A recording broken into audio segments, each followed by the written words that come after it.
In this video, I'm going to show you what I'm eating when I'm lifting and running on the same day. Now, it's Sunday and I usually do a long run on a Sunday, but today I'm just going to keep it to a 5K run because I'm a little bit backdated and I need to fit in one of my strength training sessions. So I'm going to be explaining to you like what I do for my current training split, and I'm also going to give you a little bit of value for yourself, for your own education, because you know I like to bring the value. So what I'm going to do now is go on this 5K run. It's only going to take 20 odd minutes. Come back, see to the dog, have breakfast, and then get ready to go get a lift in, and then take you through a gym session and then show you what I'm eating for the rest of the day. It's a very enjoyable day because I get to have my Sunday roast and I get to have sticky toffee pudding. It's the 80-20 lifestyle, okay? You work hard, you reap the rewards, and the balance needs to be in favor of your goal still, but eating for enjoyment is part of a healthy diet too. So let's get going.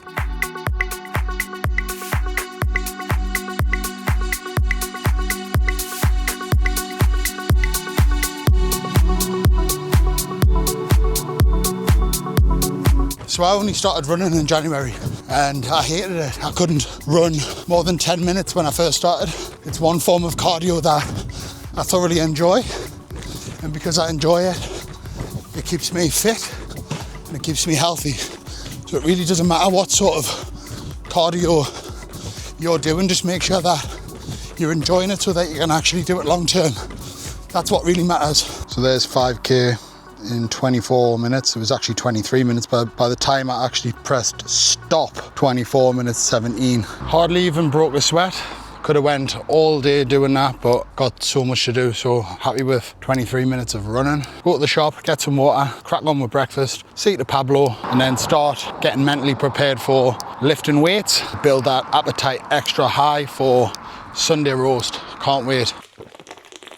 Right, touchdown home, just getting hydrated, and then we're on to meal one, which is going to be oats and eggs. Both things that I absolutely love is going to go in today. And another thing I want to show you is this pistachio cream. Do not bring this into your house. It's highly addictive, insanely delicious, and it's causing problems. I think this is the cause of me staying a little bit too fluffy at the minute. So I'm doing like 60 gram of oats and 5 eggs, 1 egg white. Don't ask why 1 egg white, it's just because there's 6 in a box, and 5 eggs usually fits my macros and keeps my fats at a steady level that I need them at. I'm doing 60 gram of oats. I have been eating around about 80 gram of oats in oat bowls, but I'm struggling to actually get 80 gram of oats down. This is why I always have it in fat loss phases, because they are quite filling for me. So here's meal one. We've got 5 eggs, 1 egg white, pointless even mentioning an egg white, and Valentina tomatoes. And then we've got the oats, frozen blueberries, bit of honey, and yes, I caved again. A little bit of pistachio cream. Honestly, it's so banging.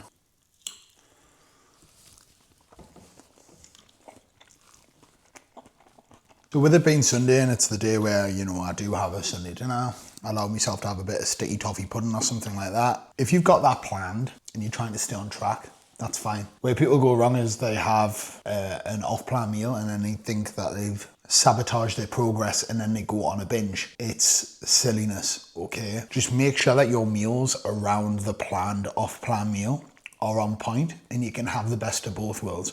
Remember that saying I said a while back, you can have anything, but you can't have everything. You can have a Sunday dinner, you can have a sticky toffee pudding, but you can't just eat shit all day and still get to your goals. You gotta play the game a little bit. And trust me, when you do work hard and then you have an off-plan meal, you appreciate it so much more and it's so much more enjoyable rather than it being just a regular occurrence. This pistachio cream is actually nuts. I'm never buying it again. So that's run done, breakfast done, walked Pablo. Now it's time to go and hit the gym, okay? So it takes about 20 minutes to get there. It's 10 a.m. right now. By the time I get there, it's gonna be about 10:30. Hit the gym, go in the spa, go in the sauna, steam room, and then that should have worked up an appetite for Sunday roast. I really don't need a pre-workout meal right now because I'm pretty fueled off the eggs and the oats, so that pretty much is pre-workout. Today's session is going to be upper body, so I'll show you the exercise selection for that. So I'll talk you through that when we get there.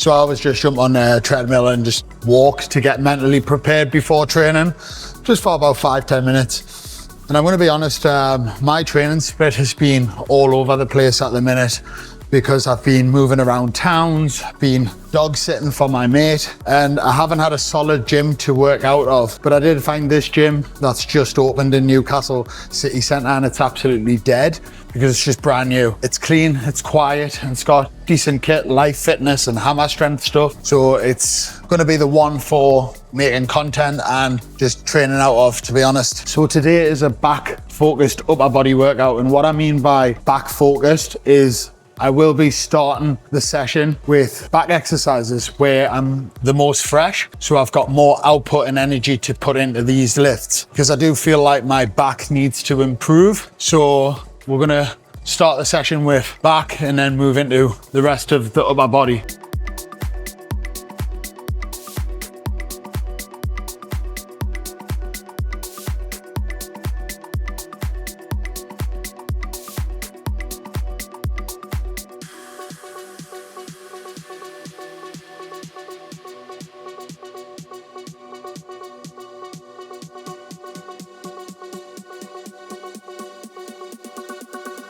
Always start the session with pull-ups, because bodyweight exercises tend to be harder.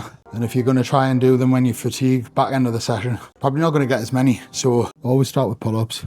And to be honest, if you can't do a pull-up with bodyweight, then you could do assisted pull-up machine, or you could use bands. But a lot of times people can't do them because, one, they haven't got the strength. Two, they might be overweight. So it's harder to shift your own body weight. So maybe get your body fat percentages down. Focus on doing lat pull downs and stuff like that.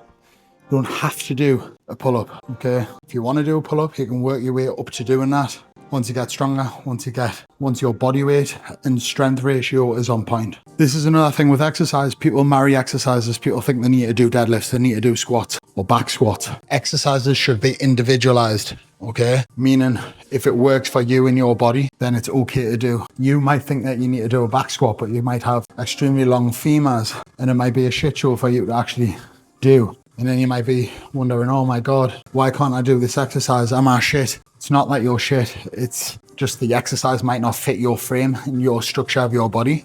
So you got to find out what works for you, okay? That's why my workout today might not be the right workout for you. So don't just look at what other people are doing and think you need to do the same, because that is wrong. I've got clients, online clients, who I look at their bodies, I look at what they can connect with, and then I base a program off that so that I can make progress and build muscle and get strong, and then movement patterns that suit them.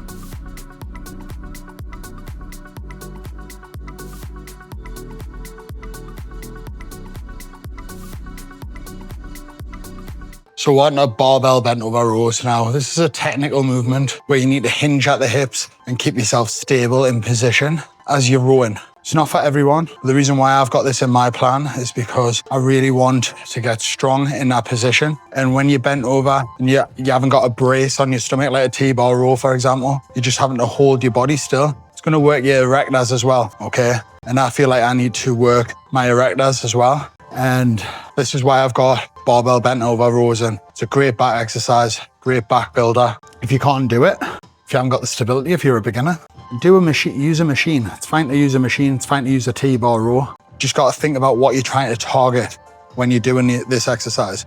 For me, I'm trying to target the mid to upper back. So when I'm rowing, you're gonna see I'm not keeping the elbows tucked in like this.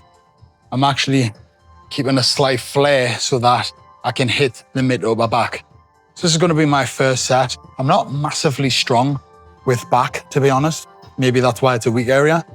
And we're going to change that, all right? I'm using 80 kg now, and we're going to do the first working set. Also, I'm doing this in socks with my trainers off, because running trainers, which I'm wearing, are not very stable, okay? And I want to create a stable environment from the base so that I can actually generate a lot of force.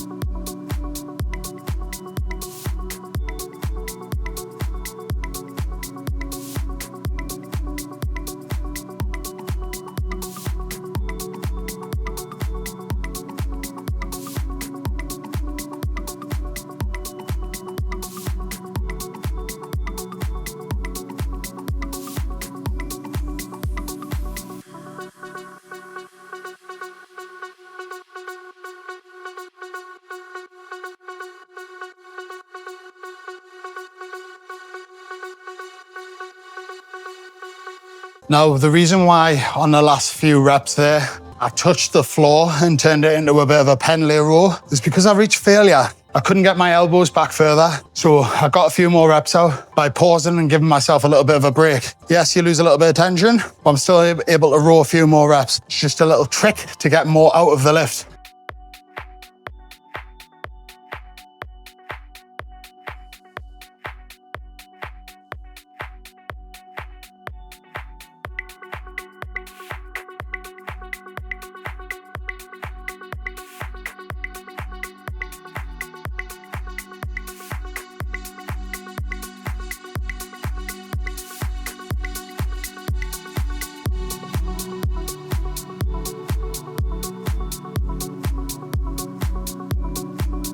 Done.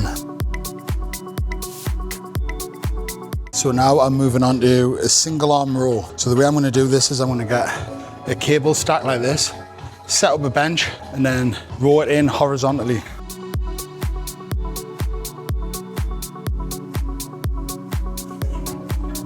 So as you can see, I've got my hand braced onto the bench like this, shoulder pinned back, and the idea is to just pull the elbow directly toward the lats. You don't want to be going any further back than that. A nice little stretch here in the lats, and then I'm pulling in and squeezing.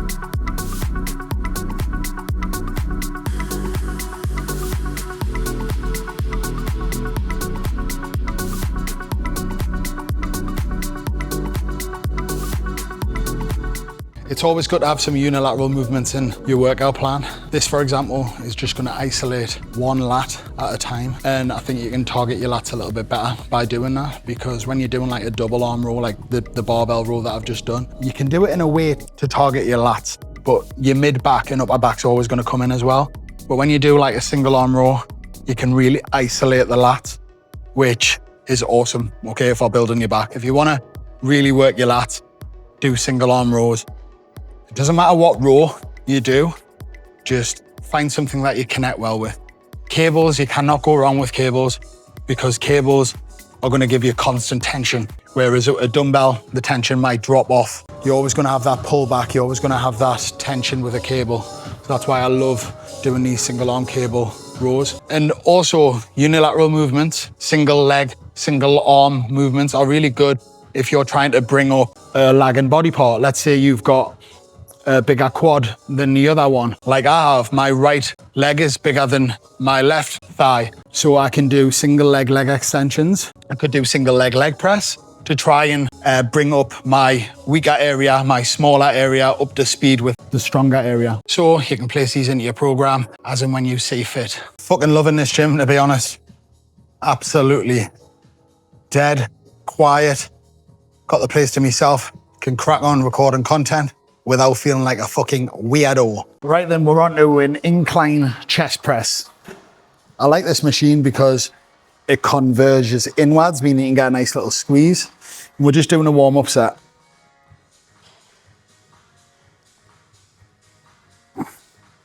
Obviously, this is the first chest exercise that we're doing, so we need to warm it up. Then we'll do a slightly heavier warm-up set and then crack on with the working set.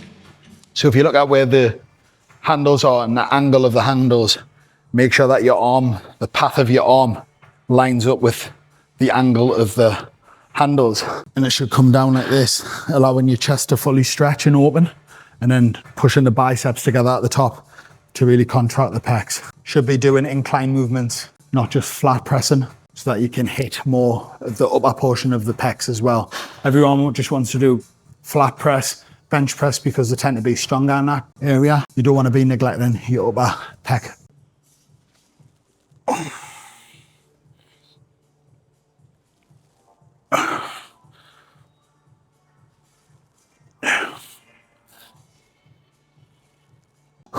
Next exercise is a lateral raise, and we're going to use this machine. Now, what the machine tells you to do is face the other way and hold onto the handles and do this. But I feel like you don't get enough leverage, and it becomes a little bit trappy. You can get the traps engaged that way. We're just trying to isolate the side delt. So I like to sit the opposite way, get my elbows in, slight bend in the elbows, push the shoulders down, and raise up like I'm holding dumbbells, okay? Hands out, pause at the top. A lot of people get this wrong because they're leading with the hands. You need to lead with the elbows up. Get the elbows up parallel to the shoulders so that you can fully shorten and contract that side delt.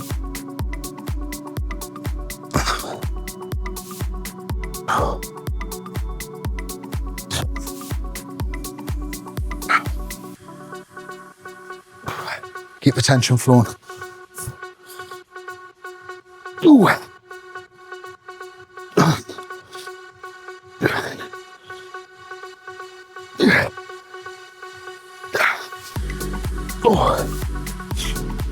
Do you notice how when I can't get it at the top no more, I don't just stop? I'm doing partials. I'm still trying to keep that tension on the side delt. This is to get more out of the exercise. Okay, with the lateral raise, it's just a tension exercise, right? We're not trying to fucking smash PBs every single week. Yes, we're trying to improve it, but you're not going to be able to lift loads of weight with this movement. It's more about just taking the reps through and just smashing the tension on that side delt.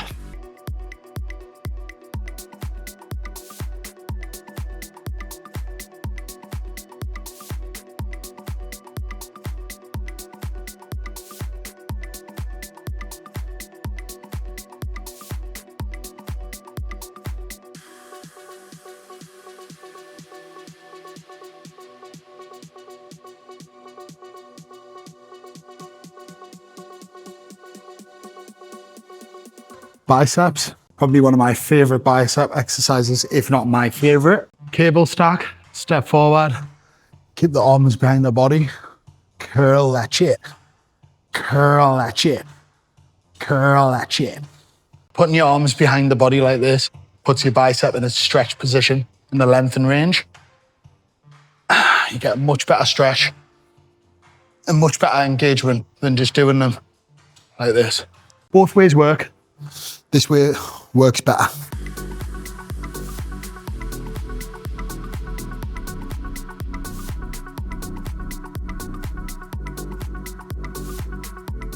We need some heavier motherfucking weights.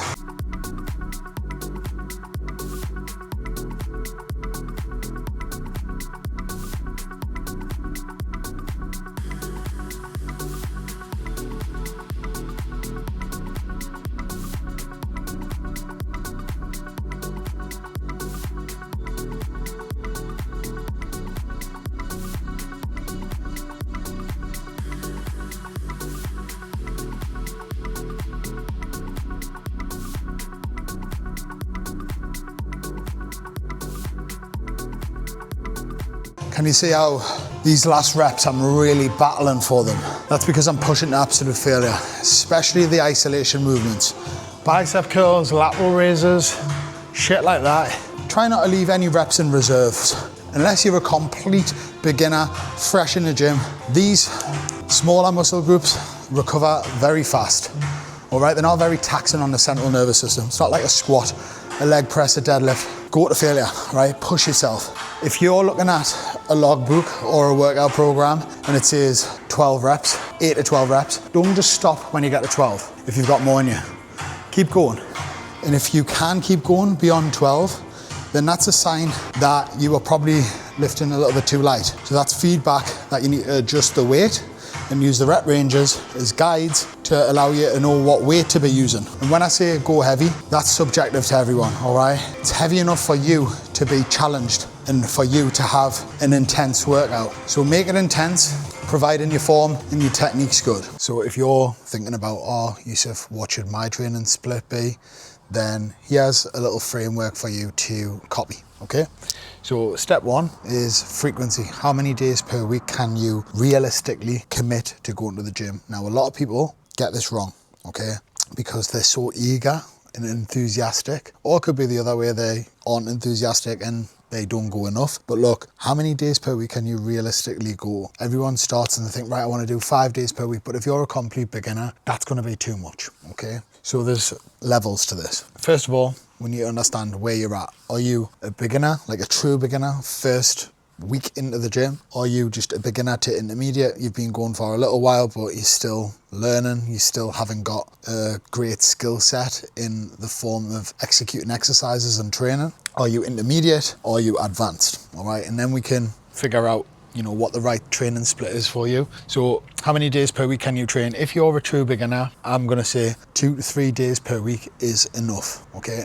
I've got a lot of my clients on 2 to 3 days per week. I've got a lot of my clients on 3 to 5 days per week. Never any more than 5. So once you understand how many days per week you can commit to, for me, I'm training 4 days per week. It's enough. I've got a lot of things going on other than training, like making these videos and stuff. So once we understand how many days per week we can commit to the gym, we're going to pick the split, right? So if you're training 2 days per week, then I would recommend doing like a full body workout twice per week. This way we can hit your muscle groups twice per week and get double the stimulus, and rather than just like a chest day, a back day, an arm day or something like that. If you're training 3 days per week, you could train 3 full body workouts, Monday, Wednesday and Friday, or Monday, Wednesday, Saturday, whichever way you want to do it.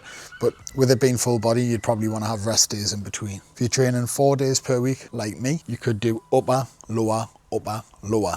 That's currently what split I'm doing, okay? Honestly, it doesn't matter what split you choose. It's going to be what works for you, okay? The training split that you can actually stick to is going to beat the most optimal one any day of the week. So upper, lower for 4 days per week, or you could do push, pull, legs, and then upper. With leg day, you don't really need to be training legs twice per week, especially as a beginner. However, what you could do that wouldn't be too fatiguing would be to train quads on one of the days and hamstring and glutes on the other day, okay? And split it up like that. If you had to train 5 days per week, let's say you were, you know, advanced or intermediate to advanced, you could do push, pull, legs, push, pull, or push, pull, legs, upper, lower.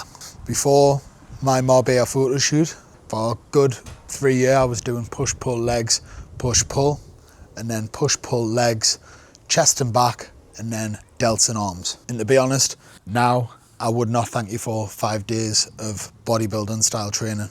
I need more recovery right now. So 4 days per week is great, and 2 days I get to enjoy my running. 6 days per week, I wouldn't touch it. Too much volume. If you are advanced and you need additional volume, some people do, then they could do push, pull, legs, rest, push, pull, legs, and that would take you 7 days. If you scroll down my videos that I've done, there's a video with a thumbnail that says copy this. That touches base on exercises selection as well, but there will be more to come on that. This is just giving you a little framework and a little nugget for you to take away.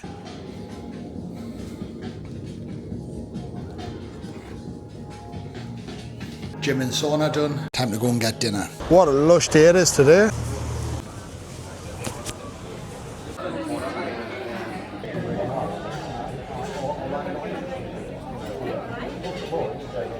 So that was bloody lovely, doubled up on the chicken breast because I didn't fancy pork, and what a dinner. Babucho, Newcastle. Time to go home, have some sticky toffee pudding. So we're back home and it's sticky toffee pudding time. Got a bit of double cream on my chin. So this is what we're working with, a cartmel sticky toffee pudding. I don't know if any of you have had this, but it's absolutely banging. It's my little treat on the weekend that I look forward to. 362 calories for 100 grams, and there's 250 grams in the full sticky toffee pudding. But I could not give a shit about the calories in this, okay? It's once a week that I have this. You just take the lid off, stick it on a tray, and you put it in the oven for 10 to 15 minutes. I'm just gonna put it in for 10. I would love to say that Sunday is a day of rest, but as you can see, it's not. But I wouldn't have it any other way. Like, Sunday is a day where I get to do things that I genuinely love, like fitness, you know, doing it fresh, not after I've done a load of work and I'm feeling fatigued and mentally exhausted. It's a fresh day where I can get after it and earn that Sunday dinner and earn the sticky toffee pudding. You know, I love the 80-20 lifestyle. You've got to earn that shit. If you're just getting started on a fat loss journey and you're overweight and you're unhealthy, you are that way because you've had too much balance, okay? So I would always say it's time to just lock in and earn that balance. Some people can get great results straight away by having flexibility and just monitoring calories. A lot of people can't do that. A lot of people have got an all or nothing mindset. They will have a sticky toffee pudding and then they will end up on a binge for the rest of the day thinking, I may as well start again tomorrow. No, I've had a solid breakfast. I've ran, I've done some weights. I've had a Sunday roast. I'm having a sticky toffee pudding. The next 2 meals after this are going to be on point, and then we go again tomorrow and get after it, okay? So guys, earn that shit. Oh yes. Oh yeah, baby. Give me some of that toffee. And then some of this organic double cream. I'm not tracking this shit. I'll take the joy out of it. At the end of this interview, good luck to you in the future. If he punches in the fight, you only threw 200 and something punches. So it's time for the third meal of the day. It's 7:45 at night and that Sunday dinner has kept me full all day. So what I'm gonna have now is some chicken and some veggies and a little bit of air fried potato, and we're gonna finish the day off with a Greek yogurt bowl, of course, with some granola and all that good stuff. So looking forward to that. But to be honest, this meal here, I could honestly do without. That's because of the size of the actual Sunday roast that I had. But we got to get it down us. Regardless, I want to eat plenty of food today so that I'm fully recovered. So basically what I'm having is these Thai curry marinated chicken thighs. I got these from M&S. And I have 200 grams of that. I've got 270 grams of white potato that I've just chopped up into wedges. I'm gonna have all of that courgette, and I am gonna start frying up some onion. Bit random, but it goes off today, so I just really need to get this ate. Gonna wok fry these veggies and air fry the chicken and the potatoes. Next meal of the day, chicken thighs, potatoes, courgette, burnt to bits onion, but who cares? This meal looks absolutely banging. Got a little bit of garlic sriracha there to go on top. Okay, so to finish off the day, you know what it is, 0% fat Greek yogurt, and we're just gonna do a yog bowl. Put some blueberries on, some granola, just a little bit, and some honey, and a little bit of dark chocolate, and we're gonna sit and watch some bullshit on a TV to wind down. It's been a busy day today recording the content. It's time to get back into routine with my training split, with my nutrition, try and get down to 87 kg. So there it is, the last meal of the day, Greek yog bowl. Really looking forward to that. Cannot end the day without one. Well, I can, it's not that deep, but I do bloody love them. Isn't that right, Pablo? Pablo, isn't that right? This is what he does pretty much all day. Follow me around, keep his eye on us, and make the floor an absolute mess. Guys, I hope you've enjoyed today's video. As always, I really appreciate the support. I always appreciate, you sharing with me your wins and updating me on your progress in the comments, or if you've just found value in it, just letting me know so that I know that I'm on the right track of helping you guys with the right content. So, gonna love you and leave you. See you in the next one. Ta-da!